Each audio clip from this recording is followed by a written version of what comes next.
안녕하세요. 최우성 강사입니다. 자, 컴퓨터 활용력 1급 필기 엑셀 VBA 두 번째 강의입니다. 자, 엄청나게 많은 속성들이 나왔는데 이 속성들을 좀 다 하시기가 좀 그럴 거예요. 대표적인 속성 이탈릭, 기울게 좀 알아두셔야 되겠죠. 볼드, 굵게, 버티컬 얼라이먼트라고 되어 있죠. 이 버티컬이라는 것은 수직을 나타내는 거고요. 호라이젠틀이라는 게 있어요. 호라이젠틀. 이 호라이젠틀은 수평을 나타내는 겁니다. 이렇게요. 그래서 호라이젠틀은 수평 가로를 나타내는 정렬이고, 저 버티컬은 수직 정렬이에요. 그래서 좀 이게 틀린 것 같습니다. 제가 보니까. 여러 개의 셀을 선택하고 매크로를 실행하면 하나의 셀들이 하나로 병합된다. 이 병합이라는 건 머지드 셀즈라는 게 있어요. 이 속성이 true이면은 병합이고 false이면 해제가 되는 거죠. 보통 저희가 엑셀을 쓰실 때 적용을 해라 그러면 딱 누르면은 푹 들어가는 음각 상태가 될 거예요. 그게 이제 true고 푹 튀어나오는 볼록 상태, 양각 상태가 이제 false가 되는 거죠. 그래서 이걸 우리가 이제 토글 스위치다 그렇게 얘기하는 거죠. 여하튼 뭐 랩 텍스트는 텍스트 줄바꿈이 false고요. 오리엔테이션 같은 경우는 이제 각도, 회전 각도 이렇게 하면 이제 45도, 0도면 가로쓰기가 되는 거죠. 그래서 여기는 병합이 되는 거 맞고요. 기울린 꼴 여기 맞고 매크로 실행 후 셀을 가운데 맞추면 가운데가 아니라 가로 텍스트 맞춤이 없어요. 여기서는 언급이 안 돼 있어요. 뭔지 확인할 수가 없죠. 세로죠, 세로. 세로만 가운데죠. 호라이젠틀 올라이먼트가 엑셀 센터로 되어 있으면 모르겠는데, 그리고 수직 정렬에서는 위에가 이제 버튼, 아래가 버튼, 위에가 탑 이렇게 해서 상하 이렇게 이런 식으로 정렬을 할 수 있으니까요. 좀 이게 센터고요. 좀 챙겨 놓으시면 좋을 것 같습니다. 뭐 네임은 글자 글꼴, 사이즈는 글자 크기 이 정도만, 언더라인드 밑줄, 섀도우는 그림자, 슈퍼 스크립트는 이제 그 위첨자, 서브스크립트는 아래첨자. 아무튼 여러 가지가 있는데 대표적인 것만 좀 챙겨 놓으세요. 머지는 병합입니다. 자, 2009년 비슷한 내용의 문제가 나왔네요. 이렇게 해서 적용을 했을 때 글꼴은 굴림이고요. 맞고 폰트 크기 사이즈가 11 맞습니다. 언더라인이 있는데 여기 보시면은 밑줄을 실선으로 지정했다 이렇게 돼 있는데 엑셀 언더라인 스타일이 넌으로 돼 있거든요. 그래서 지정이 안 된 거고요. 텍스트 맞춤은 세로 아래쪽으로 지정이 되어 있다. 이것은 이제 버티컬 얼라이먼트 엑셀 버름 그죠? 버튼 빛 아래쪽, 탑은 위쪽이에요. 그리고 가로는 센터죠. 세로는 아래쪽 맞습니다. 그래서 답은 3번을 골라야 되겠네요. 한 번씩 테스트를 해보시면 좋을 것 같아요. 아시겠어요? 자, 2009년도 문제도 좀 풀어보도록 하겠습니다. 별로 어려운 건 없을 것 같아요. 기존 거하고 비슷비슷하고 A1부터 A8까지에서 선택된 범위에서 굴림으로 바꿔라. 이름은 매크로 A고요. 세 번째 행은 주석이고요. 그 다음에 굴림으로 지정되어 있으나 도둠으로 프로그램을 변경하면 도둠으로 바뀌는 거고요. 여기를 도둠으로. 현재 셀로부터 아래로 8개. 자, 이게 좀 함정이 있는데요. 현재 셀이라는 건 뭐냐? 셀 포인터가 있는 셀을 기준으로 아래로 한다는 거예요. 근데 여기는 그게 아니죠. 항상 A1부터 A8에만 적용하는 거예요. 어디에 셀 포인터가 있든지 그 셀 포인터에 있는 부분에 아래로 8개. 이것을 이제 소위 동적인 범위를 유동적으로 잡는다. 그런 표현을 하는데요. 그게 아니고 A1 셀, 어디에 있든지 간에 여기만 적용하겠다는 거 아니에요. 셀 포인터가 있는 셀로부터 8칸 아래가 아닙니다. 그래서 답은 4번이에요. 이 의미를 잘 좀 아셔야 돼요. 만약에 셀이 C1에 있었다. 그러면 C1부터 C8까지가 적용이 되게요. 그게 아니지 않습니까? 그죠? 예, 그래서 답은 4번입니다. 자, 이건 앞에 나왔던 문제하고 똑같으니까 넘어가도록 하겠습니다. 답은 1번이죠. B1부터 B5 모든 셀에 적용되는 거고. 자, 여기도 특징 몇 가지 속성이 나왔으니까 매크로에 대한 설명 중 옳지 않은 것은, 자, 글꼴을 굵게 하는 속성은 인테리어가 아니라 폰트예요. 폰트 속성이기 때문에 폰트가 볼드가 돼야지 인테리어는 배경인데, 이거 잘못됐고요. 워크시트 애드가 돼 있는데, 애드는 추가하다 해서 워크시트를 삽입할 때, 삭제는 이제 딜리트가 되겠죠. 추가할 때는 위치도 좀 알아놓으세요. 어떤 시트의 뒤에, 그러면 이제 애프터, 앞에 하면 비포, 이렇게 이걸 쓰니까 레프트 라이트를 안 쓰고요. 그 다음에 랭지 A5를 셀 선택을 하니까 셀 포인터가 이동하겠고요. 랭지 A1 포뮬라에 이 공식을 이렇게 대입을 해라. 대입을 하면 아무래도 셀L은 결과가 나오니까 12가 나오겠고, 수식 입력줄에 3 곱하기 4가 입력이 되겠죠. 그래서 결과인 12가 셀에, A1 셀에 보여진다, 이 말이에요. 답은 1번이 틀렸습니다. 이해 가시나요? 액티브 셀은 어떤 의미인지 설명을 드렸고요. 똑같은 문제가 또 나왔어요. 부관 XLS의 시트 1이니까 A1 셀이면 셀즈 틀렸고, 요거네요, 답이. 이것은 일행, 이것은 일렬 전체. 답은 1번이 되겠습니다. 자, 또 비슷한 유형의 문제가 나왔어요. A14부터 D14까지 선택을 한 후에 아래 같이 적용을 하라. 상대 참조로 적용이 되어 있고요. 상대 참조니까 절대를 하려면 여기다 달러를 이렇게 붙이시면 돼요. 앞뒤로. 정렬 방법을 설정하였다. 이게 호라이젠틀이죠. 여기 수평, 버티컬, 수직 이렇게 하시면 되고, 랩텍스트는 텍스트 줄바꿈이고, 범위에 제목을 표시하기에 몇 개의 셀이 병합되어 있다. 머지드 셀이 폴스인데 병합이 아니죠. true가 병합이니까 답은 3번이 되겠네요. 비슷비슷하게 나오잖아요. 그죠? 설정된 범위의 셀에 입력되는 문자는 가로 방향이다. 이렇게 되어 있는데, 오리엔테이션, 이게 글자의 회전 각도를 나타내는 거거든요. 이게 45도면은 글자가 이렇게 써지는 거죠. 엑셀이라고 하면 엑셀이 이게 0도고 가로 방향, 이렇게 하면 이제 엑셀이라고 이렇게 기울어지게 써지는 거죠. 이해가 가세요? 이게 글자의 회전이라고 생각하시면 되겠습니다. 답은 3번이 되겠네요. 액티브 셀의 대한민국의 의미는 뭐냐? 액티브 셀의 대한민국을 의미하는 거죠. 입력하라는 거예요. 병합하라. 병합은 아니고, 뭔 병합이야? 같다? 어떻게 액티브 셀이 대한민국 같다? 이때는 비교 연산자가 아니라 대입 연산자인데, 그죠?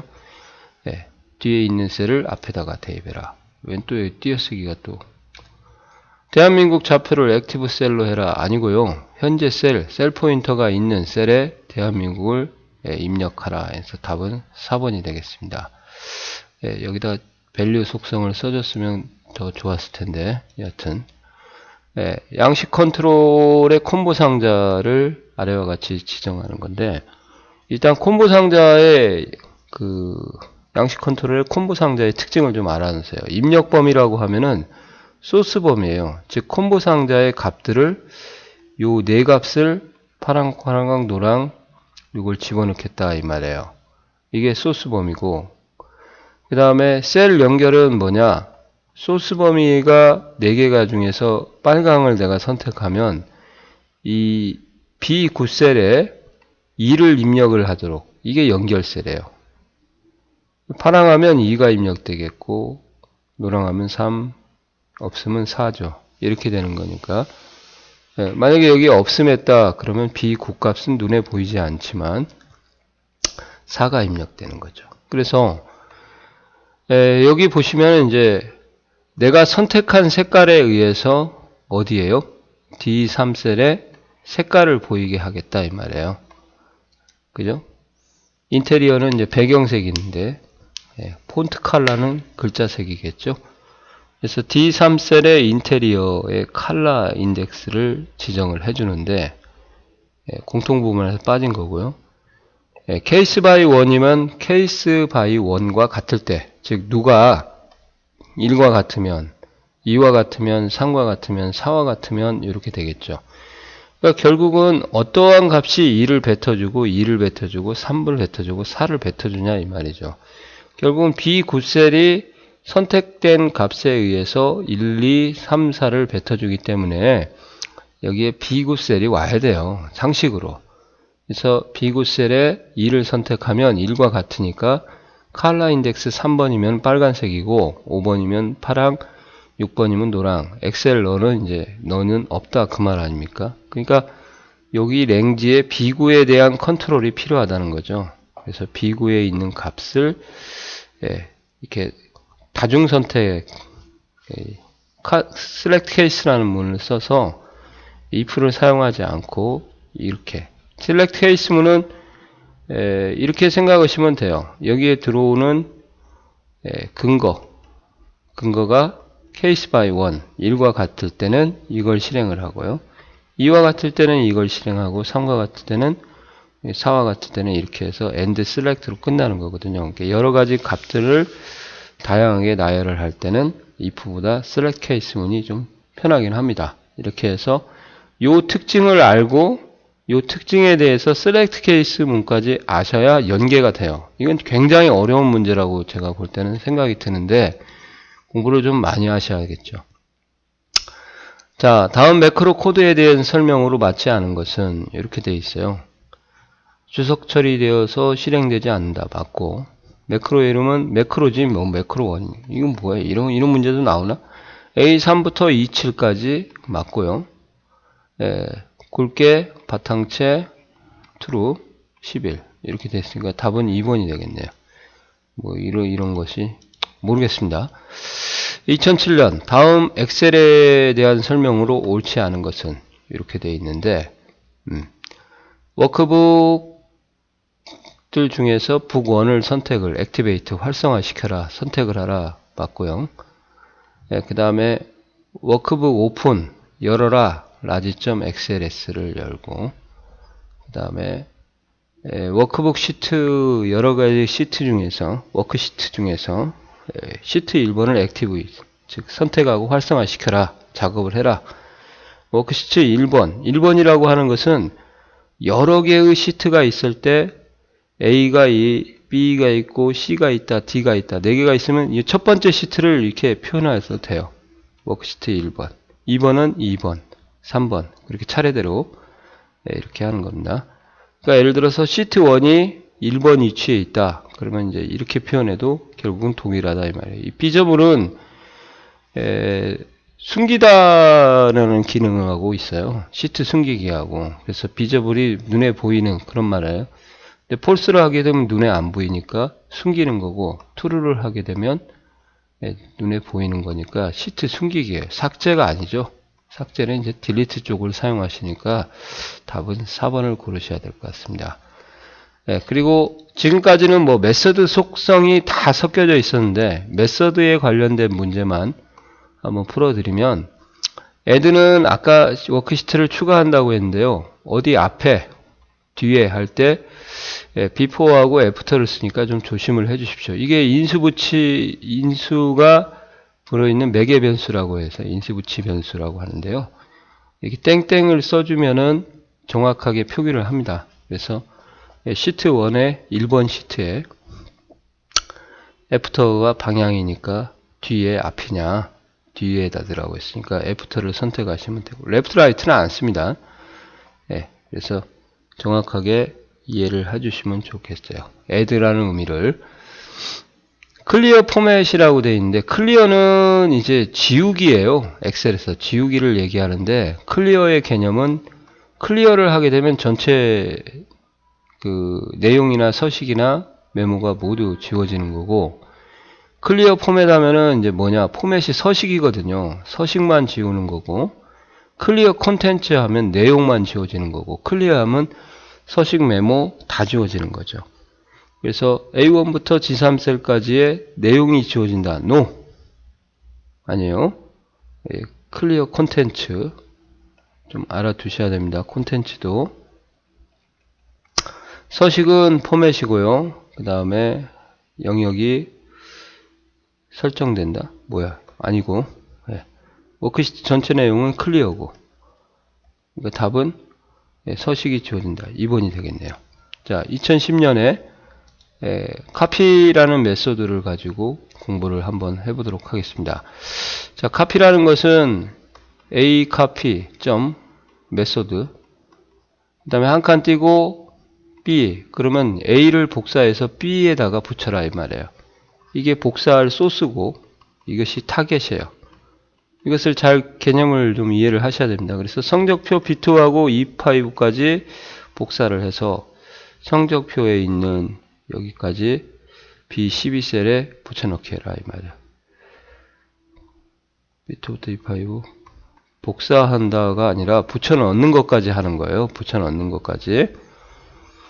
붙여넣기. 복사만 하면 안 돼요. 네, 그래서 1번은 틀렸고요.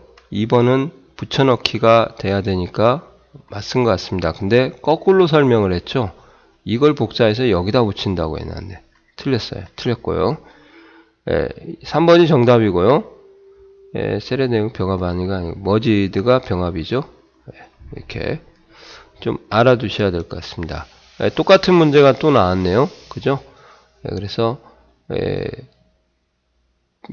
카피라는 그런 게 나오면 a.copy라는 메소드가 나오면 b 한다. 그러면 이게 복사할 범위 붙여넣기 할 위치까지 붙여넣기까지 함께 이루어져요.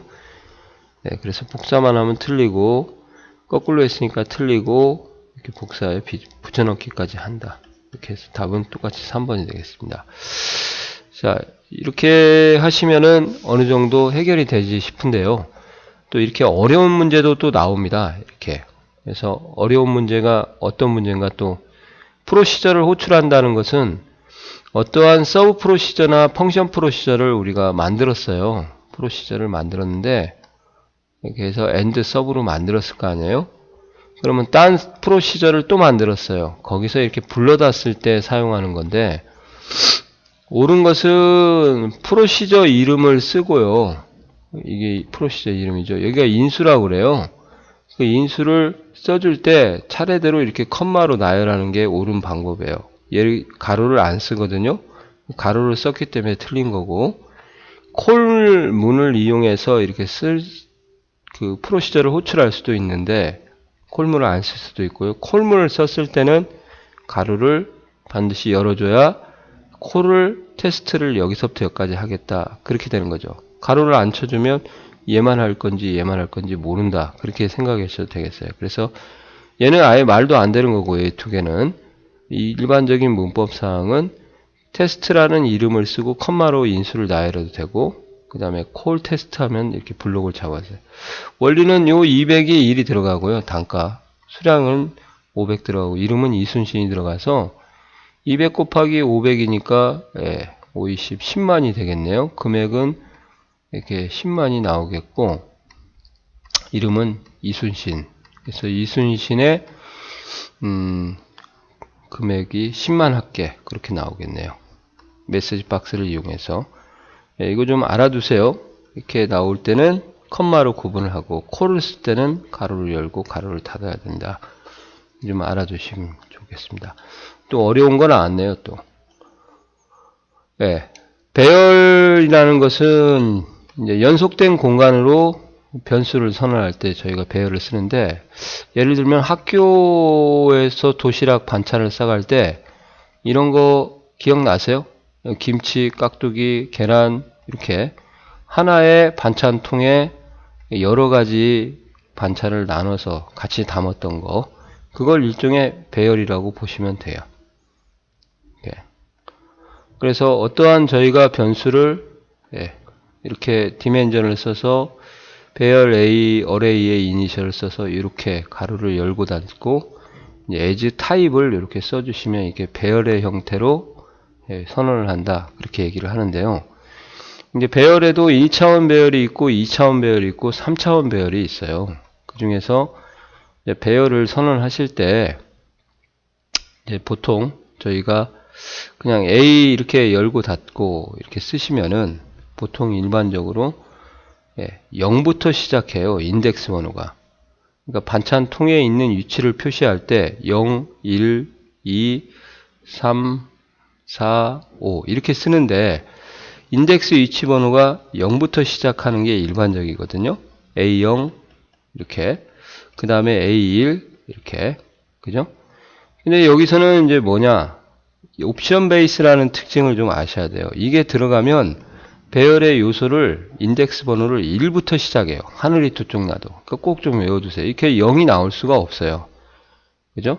그리고 왜 24개냐? 3차원 배열이니까 가로로 셋, 세로로 넷, 위로 둘 이렇게 해서 3, 4, 12 곱하기 2니까 24개죠.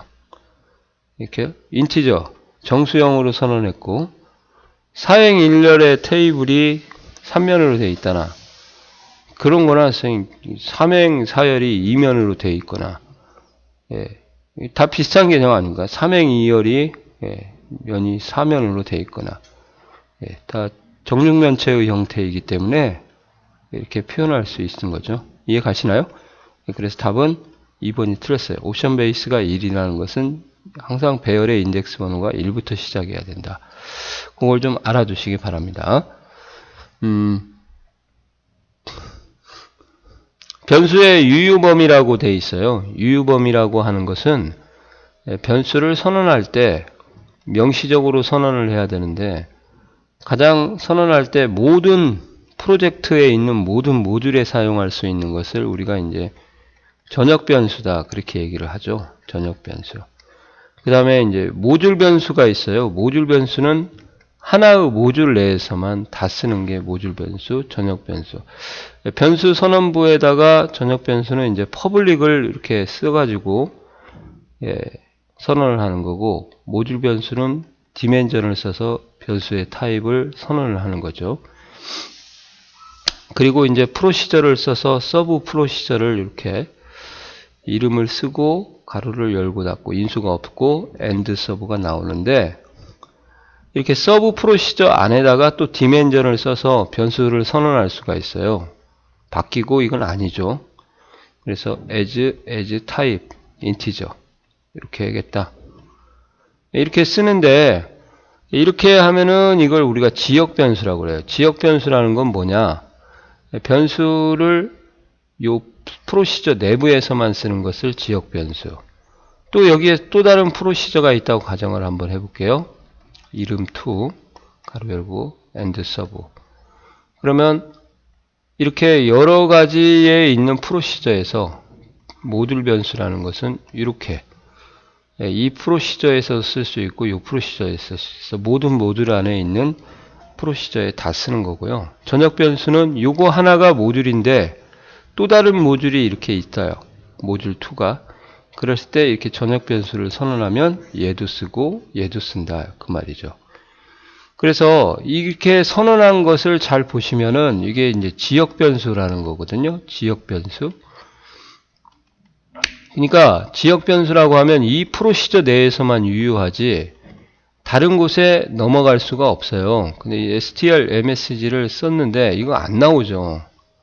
이해 가시나요? 여기를 이 앞에다 선언을 했으면 나올 수 있죠. 그게 이제 모듈 변수니까. str msg 문자열 변수로 선언했다. 맞고요. 스트링이 문자열입니다. as type. 작업이 완료됐으라는 문자를 대입한 거고요. 대입 연산자. 메시지 박스를 이용해서 표시를 해주면 작업이 완료됐습니까 나오고요.